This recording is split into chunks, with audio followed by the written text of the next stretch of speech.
sesuatu yang gak harmonis itu kan sejak menjelang lawan Cina. Itu kan udah lama sekali sebetulnya. Cuman Pak Erick kan juga jawab bahwa saat itu kalau langsung diputuskan waktunya, kalau saya pribadi pelatih itu bisa datang dan pergi. Tapi timnas tuh ya harus di hati, tetap harus kita dukung siapapun pelatihnya. Karena saya nggak ngerti kenapa PSSI nggak jelasin sepenting apa ruang ganti. Yes. Saya baru ngerti ruang ganti itu gara-gara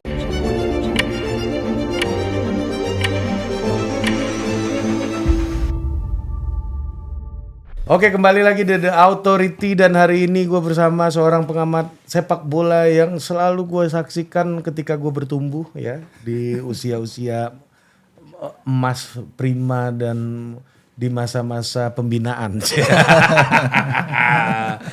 Om Yuke. Gimana nih kabarnya? Udahlah Om, jangan basa-basi kayak acara bola pada umumnya. Kita kan udah ngobrol tadi kan. Main apa kita ini? Punya orang itu mah. Om, ini apa namanya respon pemecatan terhadap Sinteyong ini berlebihan nggak menurut Om Yuke? Apa halnya hal biasa aja harusnya? Iya, kalau mau jujur sih memang terkesan didramatisir ya. Karena kita harus akui suka nggak suka memang opini publik terbelah dengan kehadirannya Patrick Kluivert yang begitu quote on quote dadakan ya. Padahal sebenarnya udah disiapkan juga sih sama Pak Erick. Dan masih rasa kecintaan sebagian dari pendukung Indonesia terhadap STY. Itu kan yang membuat tidak mudah mereka untuk move on. Jadi akhirnya kelihatan huru haranya lah istilahnya sangat ramai sekali di lini masa. Yang menurut saya harusnya ya sudahlah diakhiri. Harusnya kita move on ke depan. Inilah yang sudah ada di depan, yang lalu sudahlah berlalu tanpa kita mengurangi respect ya dan juga apresiasi untuk STY. Suka nggak suka bagaimanapun di bawah STY kita ada mindset baru tentang bagaimana membentuk mentalitas terutama pemain muda ya. Itu kita harus hargai. Tapi episode itu sudah selesai. Sekarang ada lembaran baru, ya kita harus song-song lembaran baru ini. Pernah nggak timnas sepanjang pengalaman Om Yuke mengalami fase kayak begini? Ketika ada satu orang yang hilang tapi respon publik begitu mengharu biru gitu. Gegap gempita gitu. Nggak pernah sih.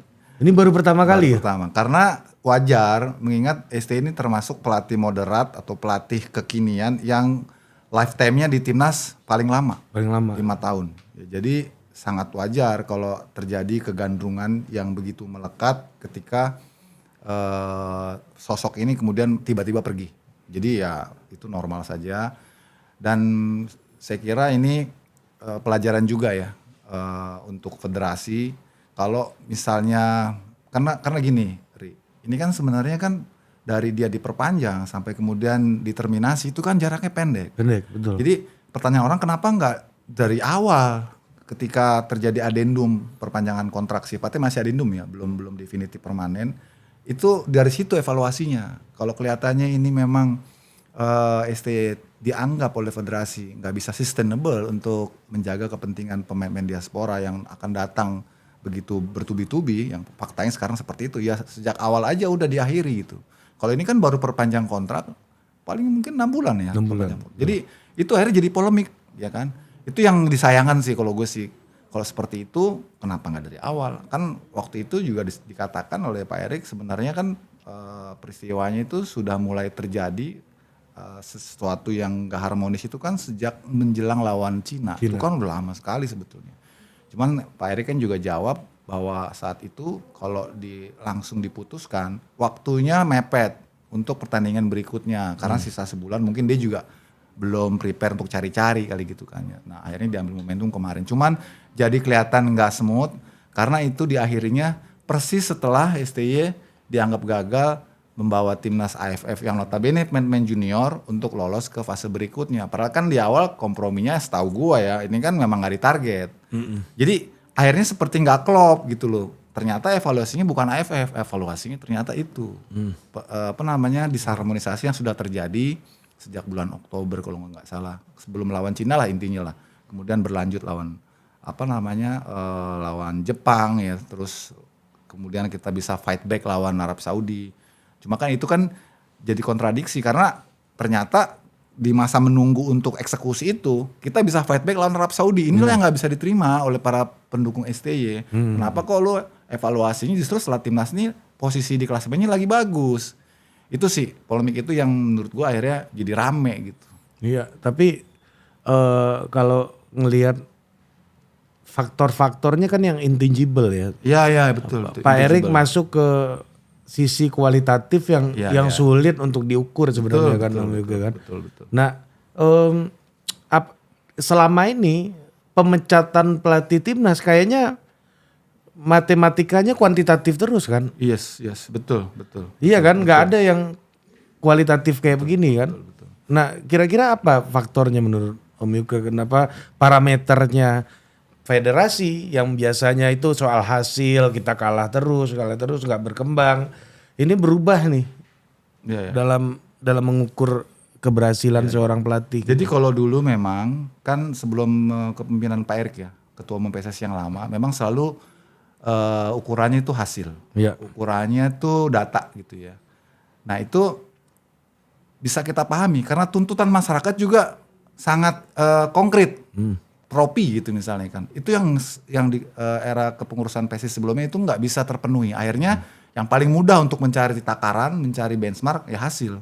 Nah sekarang di eranya Pak Erick Thohir ini berbeda, karena target ini panjang, bukan turnamen-turnamen pendek, itu kan seperti SEA Games, AFF itu kan turnamen-turnamen pendek. Sementara ini kan keinginan federasi sekarang visinya itu kan jauh ke depan untuk Piala Dunia, yang itu nggak bisa cuma diukur dari turnamen-turnamen pendek. Dia akan lihat sustainability dari seorang pelatih ini untuk menantang untuk menjawab tantangan-tantangan yang datang. Apa misalnya tantangannya apa misalnya? Ya sekarang yang paling mudah untuk bisa kita amati kan kehadirannya pemain-pemain diaspora yang begitu masif kan. Sudah 17 pemain diaspora yang kita rekrut. Nah, ini yang kelihatannya nggak bisa untuk quote on quote dipelihara ya, dikendalikan oleh ST, terutama dari sisi komunikasi. Dan itu kan yang menurut gue sih paling urgent ya untuk diselamatkan oleh Erick Thohir. Bagaimana ini aset yang sudah katakan kalau pemain kan memang aset. Bisa dijaga karena investasi yang dia lakukan juga sangat besar untuk tujuan yang panjang bisa diselamatkan. Ya akhirnya harus ada yang dikorbankan. Kalau saya pribadi pelatih itu bisa datang dan pergi. Tapi timnas tuh ya harus di hati, tetap harus kita dukung siapapun pelatihnya. Karena sebelum STY datang pun sempat sedikit agak ada pergolakan. Sempat ada pergolakan juga ketika pemecatan Luis Milla. Itu kan sempat ada perlawanan dari Ultras juga gitu. Itu kan. Bagus. Karena itu sebenarnya dari permainan dia lebih menarik untuk ditonton. Cara style of play-nya Luis Milla itu kan. Waktu itu kita bisa sampai babak knockout di Asian Games waktu itu. Itu cara mainnya akan dilihat oleh pemirsa kan. Sudah mulai bertumbuh tuh knowledge tentang sebuah permainan tuh untuk dinikmati gitu ya. Tapi kan lagi-lagi paradigma pengurus yang lama kan melihatnya dari hasil. Tidak lepas dari tuntutan masyarakat sebelum-sebelumnya memang menuntut trofi, menuntut hasil, menuntut prestasi. Jadi Luis Milla cuma setahun nggak lama. Karena persis pergantian kepemimpinan kan ketika itu kan. Akhirnya jadi sekarang STY juga didekati dengan cara pandang yang sama gitu kan, tuntutnya hasil gitu kan. Nah itu pola-pola itu yang sekarang sudah dipatahkan nih oleh Pak ET. Walaupun memang resikonya ini federasi besar sekali, karena sekarang masyarakat udah nggak percaya lagi proses. 5 tahun ini kan proses ya, bagaimana bertumbuh kemudian berkembang sehingga masyarakat percaya sebuah proses, tapi tiba-tiba di tengah jalan langsung dipatahkan. Dengan intuisi dari federasi, khususnya Pak Erik melihat bahwa nggak bisa nih kalau terus dipertahankan dengan cara pendekatan ST yang agak konservatif. Apalagi bahasa itu penting ya. Bagaimana dalam situasi-situasi yang krusial di jalannya pertandingan, harus ada komunikasi. Tapi kan dia harus ngomong ke penerjemah, itu kan jadi nggak taktis. Padahal kan situasi yang berkembang di lapangan tuh dinamis sekali. Itu yang gue pikir menjadi pertimbangan sekali ya oleh federasi khususnya Pak Erik dalam melihat ini ke depan. Wah ini kalau seperti ini terus repot nih. ST itu kan nggak bisa bahasa Indonesia. Yang gue dengar katanya di kontraknya dia harus belajar bahasa Indonesia. Gue nggak tahu udah tuh ya. Terus dia nggak bisa bahasa Inggris. Jadi dia punya 2 interpreter. Satu interpreter yang bahasa Indonesia ke bahasa Korea si JJ. Yang satu lagi pelatih fisiknya nih bisa bahasa Inggris. kan kebayang ruwet banget itu ruang ganti itu kan. Begitu pas terjadi sesuatu yang nggak berjalan di pertandingan terus ruang ganti, gimana komunikasi kebayang. Terus yang kedua ternyata mungkin pemain-pemain ini kita paksa bahasa Korea, belajar bahasa Korea kan. itu yang lebih pusing kan. Ditambah lagi ternyata dari budaya bukan cuma komunikasi, tapi budaya kita tahu lah kalau Korea itu kan Asia Timur ya, dia sangat mengedepankan hierarki. Iya. Itu kan agak rumit. Kalau pemain-pemain kita kan, diaspora kita kan mayoritasnya orang-orang Eropa yang tumbuh besar di sana, yang sangat terbuka, open minded, diskusi, ribut biasa gitu kan, gebrak-gebrak meja biasa, tapi dia ada interaksi gitu kan. No personal ya. Iya gitu. Kalau kayaknya Koleste nggak bisa. Itu yang mungkin federasi pikir ini repot nih. Gue mau datangin Ole, mau datangin Jairo, nanti kalau kayak begini lagi, yang ini aja belum selesai nih kan dengan pemain-pemain diaspora yang sebelumnya sudah terjadi friksi, tambah lagi yang ini nih. Jadi gue lihat pertimbangannya lebih. Tapi udah bantah-bantah itu pemain-pemain itu dengan isu pertikaian itu kayaknya gimana? Ya itu gue nggak tahu itu lip service kah ataukah memang itu bentuk dari respect ya. Bagaimanapun kan suka nggak suka mereka tetap sebelumnya diberikan kepercayaan oleh pelatih STY untuk tampil kan. Jadi itu bagian dari inilah ya sportsmanship lah menurut gue sih. Padahal mah dalamnya begini-begini juga mungkin nih gue nggak tahu kan. Pasti suka nggak suka, lu jujur aja. Ini pelatih datang Belanda, asistennya Belanda, pemainnya banyak sebagian besar diaspora Belanda. Kan secara ini pasti kan mereka ngerasa udah nyambung duluan nih walaupun belum ngobrol misalnya. Wah ini kayaknya gue bisa terbuka nanti dengan pelatih yang baru nih. Mungkin harapan-harapan itu yang coba dijaga oleh federasi. Tentu nanti ujungnya bisa optimal pada pada pertandingan gitu. Ini menurut Om Yuki ini perjudian besar atau ya proses yang normal aja, sebuah decision making yang normal aja dari federasi? Nah itu menarik tuh. Itu ada dua persepsi yang menurut gue patut kita sedikit bahas ya. Kalau untuk kacamata orang awam, untuk pecinta sepak bola, untuk pemirsa kita gitu ya, itu pasti perjudiannya sangat besar, itu pasti. Karena kita juga bisa lihat tuh di medsos seperti apa komentar-komentar mereka ya. Karena mereka tadi seperti gue bilang, mereka taunya proses sudah berakhir, mereka tuntut sekarang hasil. Jadi kalau Erik sampai gagal untuk membawa tim ini lolos ke Piala Dunia gitu dengan perubahan yang dia lakukan, itu pasti akan membawa dampak buat dia juga. Dan bukannya dia nggak tahu, dia tahu itu pasti dia. Iya pasti tahu. Dia nggak sebodoh itulah. Iya dia pasti tahu kan. Dia pikir, termasuk soal elektabilitas 2029 juga pasti ngaruh itu kan. Tapi untuk orang yang punya pandangan jauh ke depan, keputusan yang diambil federasi itu biasa dan harus dihormati karena Pak Erik ini kan memang kita tahu track record dia di Eropa dengan sepak bolanya kan sudah sangat berpengalaman sekali dalam memegang tim-tim besar ya, maksudnya tim-tim yang modern gitu ya. Sekarang bersama Oxford, sebelumnya DC United ya kan. Jadi Inter Milan. Jadi dia udah terbiasa manage seperti ini. Ketika dia mencat pelatih dulu Frank de Boer, Mancini itu nama-nama yang besar yang gila itu. Dan dia bisa lakukan itu gitu ya. Jadi kalau orang yang mengenal cara pandangnya Pak Erik dan orang-orang yang lebih realistis melihat ke depan, lebih optimis gitu, ini biasa menurut gue, ini biasa. Biasa aja ya sebenarnya. Ya. Tinggal bebannya di Pak Erik sekarang. Pak Erik mau ambil ataupun mau mengacuhkan yang mana nih? Mau mengacuhkan yang netizen yang suaranya bergolak-golak atau dia lebih melihat pada visinya ke depan bahwa ini harus dilakukan gitu. Iya. Tapi pertanyaannya juga ya, ketika kita anggap ini sebuah proses yang biasa dalam sepak bola gitu ya, apa sih nilai tambahnya menurut Om Yuke? Karena banyak pengamat dan juga federasi menghindari mengomentari terlalu banyak soal Sintayong gitu ya. Nah, gue mau Koci. Iya termasuk Koci gitu. Gue mau nanya. Sebenarnya added value-nya Sintayong tuh sebagai seorang pelatih gitu ya, sportman gitu ya. Dari kacamata Om Yuke sebagai pengamat sepak bola bertahun-tahun gitu ya. Nilai lebihnya apa sehingga memunculkan fanatisme yang bahkan ya gue sih kalau di posisi Pak Erick Thohir juga bingung juga dalam situasi hari ini. Gue yang nemuin pemain-pemain naturalisasi segala macam, yang ngurusin ke pemerintah segala macam, itu kan. Tapi kayaknya fanatismenya ke Sintayong nih lebih gede, gila-gilaan gitu. Lebih gila-gilaan gitu.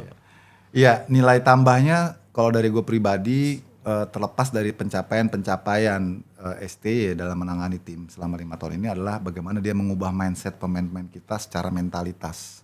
Gue dulu juga termasuk yang kritik keras STY sampai gue dicap sebagai local pride. Iya.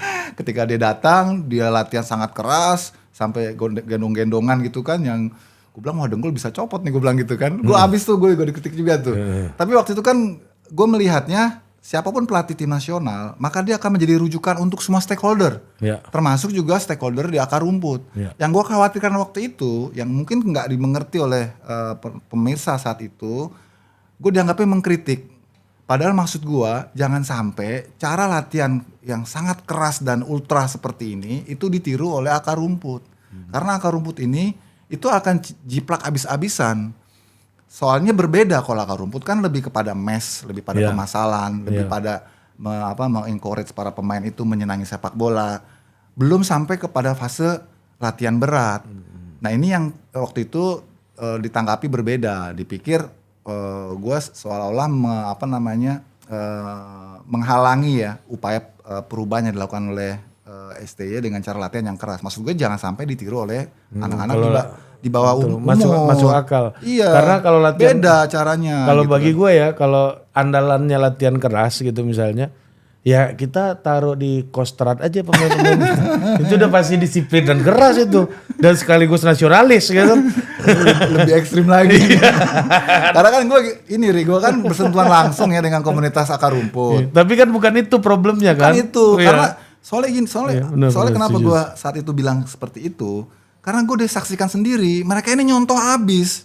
Jadi begitu masuk lapangan anak-anak 12 tahun, 10 tahun, 13 tahun gitu ya, langsung suruh lari lapangan 10 kali. Oh, kok bisa begini ya? Rupanya dilihat itu STY aja cara latihannya kayak begitu. Ah, itu kan yang gue harus lurusin. Iya. Nggak bisa, ini beda kalau Dan itu yang diekspos oleh media. itu dari gitu. sosial media, terus gue dipotong-potong gitu segala macam. Nah, kembali lagi ke tadi pertanyaan lu. Jadi gue tetap menghargai begitu proses berjalan. Oh, maksudnya dia ingin mengubah mindset para pemain muda kita. Lu jangan males, lu jangan jangan lembek gitu loh. Bagaimana cara menguji supaya lu nggak males, lu nggak lembek, lu strong, lu punya mentalitas yang bagus. Dihajar fisiknya, dia pengen lihat sampai break your limit lah. Push your limit Iya. gitu lah. Nah itu yang gue pikir berhasil dia. Dan itu yang kemudian direspon oleh netizen sebagai sebuah perubahan yang cukup signifikan dibanding pelatih-pelatih sebelumnya gitu. Itu juga Ari menurut gue kita harus akui ya, dengan keberanian dia potong satu generasi, dia lupakan pemain-pemain senior gitu kan. Sempat juga terjadi banyak kritik, tapi dengan pemain-pemain muda yang dia coba kedepankan, wah bagus juga, ternyata kita bisa juga bersaing. Kenapa? Karena dia pondasi mentalitasnya dia udah lakukan. Itu yang cuma kan sekarang kita timnas kita ini kan sudah advance, nggak lagi ngomongin soal pondasi itu. Ya kalau anak-anak junior usia-usia yang promosi ya yang diangkat martabatnya oleh coach STY pasti mudah untuk mengikuti dan instruksinya dia kan berarti kan. Pasti, betul. Tapi kalau pemain-pemain yang udah Ebrot, udah internasional level ya kayak kan. Jay Izes, ya, itu minggu ini dia ketemu Thiago Motta, besok dia ketemu Conceição nih minggu depan kan. Kemarin habis main lawan Milan gitu kan. Itu kan akan beda. Sangat beda. Memahami instruksi pelatih gitu ya. Iya. Karena kalau lu perhatiin ya, itu kan keakraban, kedekatan ST itu kan lebih lingkit dengan pemain-pemain lokal. Iya, dan muda. Dan muda. Iya. Sama Marcelo dia bisa tikam-tikaman gitu kan, bisa bercanda-bercanda. Tapi begitu dengan pemain internasional ini yang Ebrot ini kan akan berbeda. Dia nggak bisa lakukan hal yang sama kan. Karena mereka bertumbuh besar terus kemudian sampai di level yang sekarang, pendekatan latihannya berbeda dengan cara-cara yang dilakukan STY kan. Karena lagi-lagi di usia muda di Eropa itu mereka sudah advance metode latihannya. Kalau kita kan nggak ada kurikulumnya, nggak ada silabusnya. Apalagi Om Yuke, ya menurut gue nih nggak tahu benar apa enggak. Timnas itu kan nggak beda sama klub. Yang ketemunya cuma paling seminggu sebelum pertandingan paling kan. Betul. Iya kan, Setuju, gimana setuju. cara ngubah orang dalam seminggu kan agak sulit juga gitu kan. Itu dia makanya kalau untuk timnas Indonesia era sebelumnya terutama pemain-pemain muda itu nggak bisa dibentuk waktu pendek. Mereka harus tesnya panjang. Itu dia kenapa ST datang tesnya di Spanyol, di Turki berbulan-bulan karena dia tahu kita pondasinya lemah banget. Jadi dia perlu waktu yang lama untuk membentuk fondasi itu sampai dapat chemistry, baru kita bisa on di pertandingan. Nah, kalau yang sekarang tadi lu katakan benar sekali, kalau udah di level internasional, apalagi nih main diaspora yang kita punya udah 17 orang semua main di Eropa gitu ya. Ya mereka tinggal pemahaman taktikal aja karena waktunya nggak ada untuk pembentukan fitness, pembentukan bonding. Ya mereka karena semua di negara-negara maju kan, di negara-negara Eropa juga kalau setiap kejuaraan FIFA Matchday ataupun juga kualifikasi Piala Dunia, Piala Eropa, mereka paling bertemu 3-4 hari kan. Iya. Pelatih mau di mana mereka dia bisa merubah nggak fondasi bisa. apa gitu ya. Cuma di kita aja tuh yang ada TC 4 bulan, Yes. TC 3 bulan tuh ya. Kayak kita nggak denger juga timnas Prancis gitu TC 2 bulan gitu. Siapa kan. yang mau bayar gajinya? Kan PSSI nggak punya pemain, yang punya pemain kan klub. Klub. Nah, Iya. itu juga. Iya kan, berarti ya benar. Iya kayaknya konsep TC itu nggak banyak negara ya yang punya yang panjang kayak kita ya. Negara-negara yang kurang maju lah melakukan TC seperti itu. Iya. Kita kan harus akui sebelumnya kan kita peringkat berapa 130-an kan. Bisa dibilang sebagai negara dunia ketiga di sepak bola. Iya. STY mengangkat itu benar kan, tapi dengan metode TC segala macam yang memang kebutuhannya berbeda. Sudah berbeda. Gitu. Sudah berbeda. Kalau untuk kebutuhan AFF, U19, U16 memang harus sesi panjang. Karena anak-anak ini juga basic pembinaan di SSB-nya atau di klubnya sangat kurang. Dan kita juga belum punya ada kurikulum yang bisa mengeneralisasi metode secara menyeluruh. Kemarin kan ada Villanesia, tapi kan tidak dilakukan secara menyeluruh, sepotong-sepotong. Belum jadi kitab suci lah. Belum jadi kitab suci, belum tuntas, ganti lagi federasi ketuanya, ganti lagi cara pandangnya. Nah, Om Yuke, kita move on to Kluivert. Ya. Kan Kluivert ini salah satu pemain yang Om Yuke pernah nonton di San Siro. Betul. Kan? Ketemu juga lagi.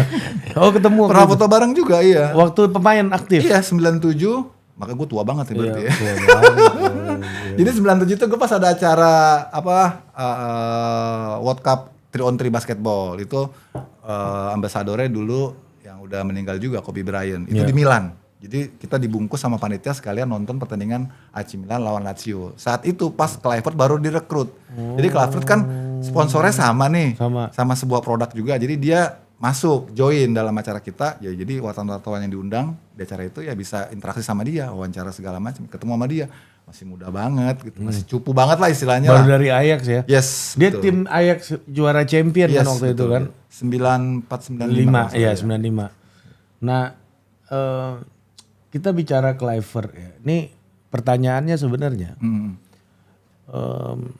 apa ya reputasi sebagai pemain itu akan berguna di dalam konteks kebutuhannya hari ini, yang mana orang meragukan CV-nya dia yang bisa kita bilang ya tidak mentereng lah, tidak gitu. cemerlang. Ya terus andalannya apa ini? Ya banyak yang bilang PSS Exco pernah juga bilang ini abang-abangannya timnas apa segala macam gitu. Ini makin runyam lagi komunikasinya gitu. Iya itu memang paling gampang untuk disorot sih titik lemahnya Kluivert, karena dia saat menangani tim nasional ya, misalnya Curaçao ya 2 periode juga hasilnya nggak bagus juga. Dulu jadi direktur dari PSG juga ya, juga cuma setahun. Terus pernah jadi asisten pelatih Van Gaal di Piala Dunia 2014 juga kan. Jadi memang itu sangat lumrah kalau orang menyangsikan kemampuan Kluivert dalam memimpin tim ini sebagai pelatih kepala, karena dia nggak punya CV sebagai pelatih kepala yang mentereng seperti tadi lu bilang. Jadi memang lebihnya ataupun kedekatan yang diambil oleh federasi untuk leadershipnya dia di ruang ganti. Soalnya kalau dari sisi taktikal dan drilling gitu, itu paling jago ya Lanzat sama si Pastor, asistennya. Itu dia mengapa Kluivert ini didampingi oleh 2 seniornya ini. Karena kita tahu bersama dia dari sisi CV-nya memang tidak menjanjikan. Nah karena itu Pak Erik bukan nggak mempertimbangkan, menurut gue ya. Pertama pasti dia juga ngelihat nih, mungkin saat itu bukan Kluivert yang menjadi tujuan utama untuk di-hire. Mungkin ada calon-calon lain yang kebetulan saat pendekatan nggak available barangkali. Yang gue dengar kan santarnya malah Louis van Gaal kan.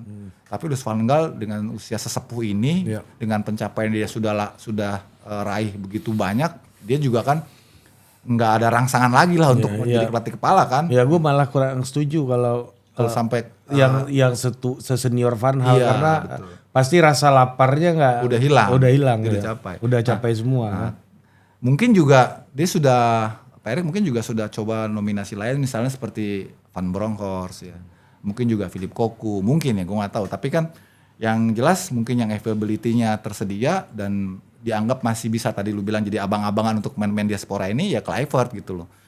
Jadi suka nggak suka ya kita berharap leadership dia yang bisa ngendalin ruang ganti. Gua pernah dengar cerita dari salah satu ya Abel Xavier. Abel tuh pernah cerita gini. Jadi waktu Luigi Del Neri habis dari Verona, Oke. kemudian dia pindah ke Sevilla. Nah, habis itu kan balik ke Roma. Abel waktu itu main di Roma. Ya. Abel cerita ini pentingnya ruang ganti katanya.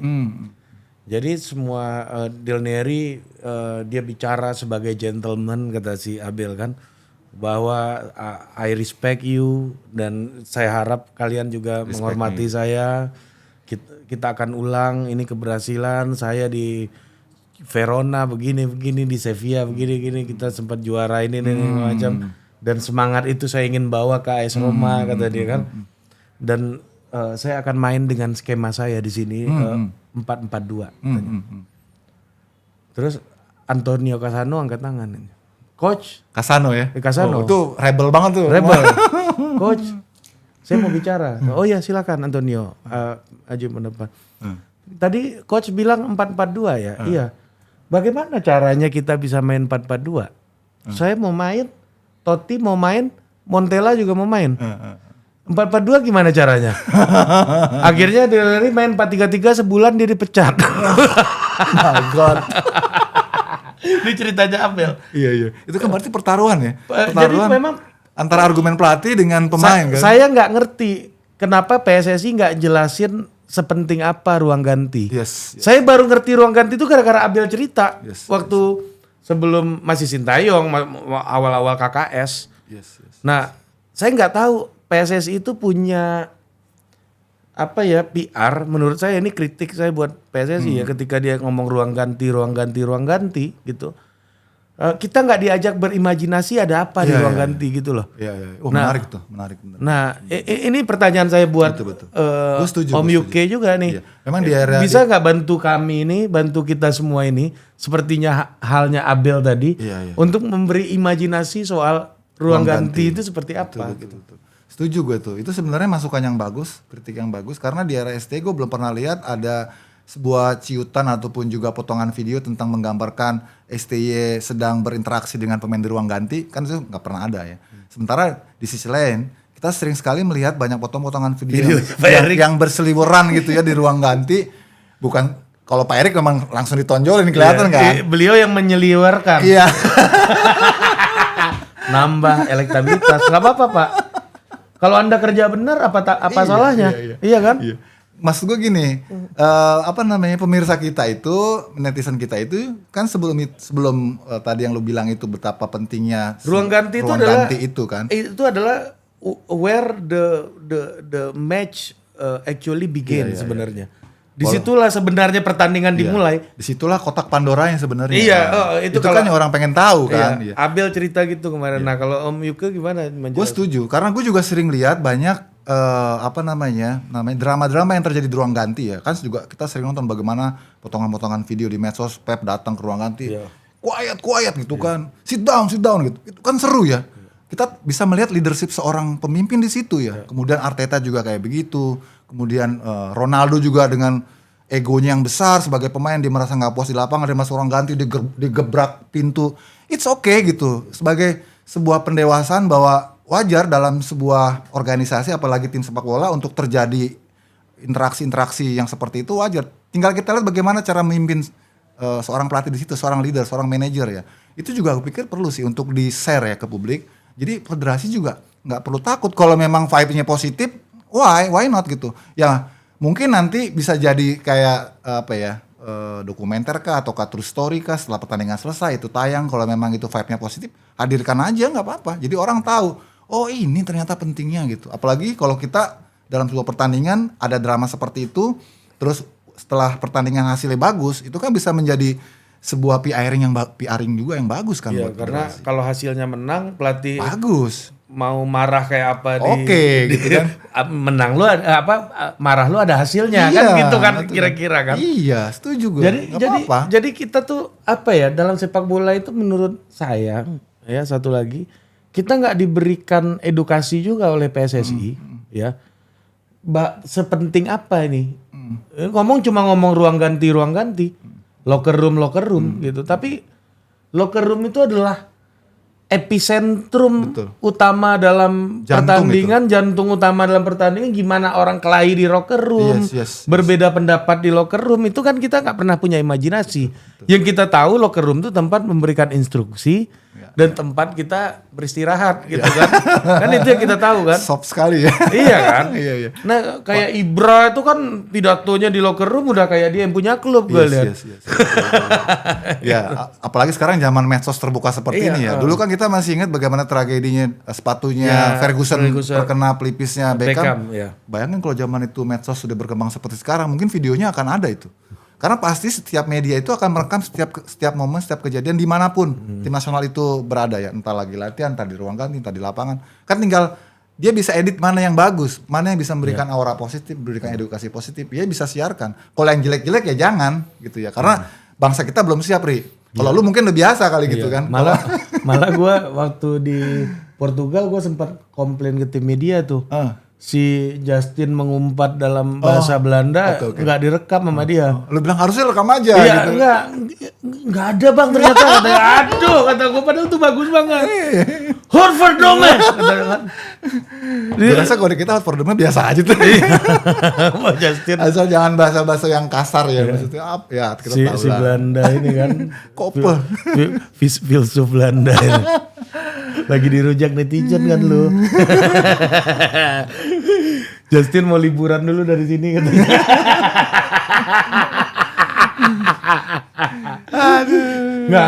Nggak liburan, cuma bahas pembinaan aja kita kan. Tapi maksud gue gini, sulit menerima argumennya Erick Thohir karena kita nggak punya backmain soal ruang ganti. Imajinasi ya. Nggak punya. Situasi apa. Yang pernah main bola pasti ngerti gitu kan. Iya. Cuma tapi kan nggak tercapture gitu ya. Orang mostly kan pendukung timnas kita, makanya menurut gua ada baiknya Pak Erick cari alasan lain. Karena ini kan cerita orang dalam ya. Maksud gua ini cerita setengah kamar. Iya betul. Akhirnya bocor kemana-mana. Ini kalau kita mengkritik. Akhirnya jadi isu-isu yang nggak benar malah ya. Iya, konfirmasi ini, konfirmasi itu. Ini kan sama di politik kan semuanya setengah kamar. Jadi gue udah terbiasa tuh sama isu-isu kayak begini nih tuh. Iya. Jadi maksudnya ada hal-hal yang sebenarnya nggak perlu diucapkan kalau boleh mengkritik PSSI dalam soal isu pemecatan Sintayong ini menurut gue ya. Karena ini isu internal kan, ruang ganti soalnya kan. Ya akhirnya seperti tadi lu bilang itu toh orang-orang di sekitarannya juga, orang media juga akhirnya sekarang tahu kan. Iya. Ada apa gitu kan. Walau Pak Erick sempat dicecar di berbagai interview di media, nggak etis lah kalau dibuka. Iya. Ya kan kayak gitu-gitu kan. Loh, faktanya sekarang sederhana aja gini, Ri. Kita semua masih bertanya-tanya nih, siapa sih nanti ini penggantinya ST kan? Wah, berseliweran tuh spekulasi. Rupa-rupanya Fabriziano Romano bocorin lah. Here we go. Nggak mungkin dia tahu kalau nggak dapat referensi dari orang dalam kan. Jasin marah-marah terus kan. Iya. Wawancara pula sama Fabrizio ini kawan. Ini sejak kapan Fabrizio bisa menyediakan jasa interview ini nih?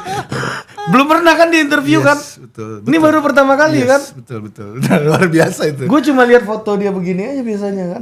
Nah tapi sekarang udah ada videonya dia. Hey Patrick. Apakah itu bukan di setup? Ya nggak mungkin kan?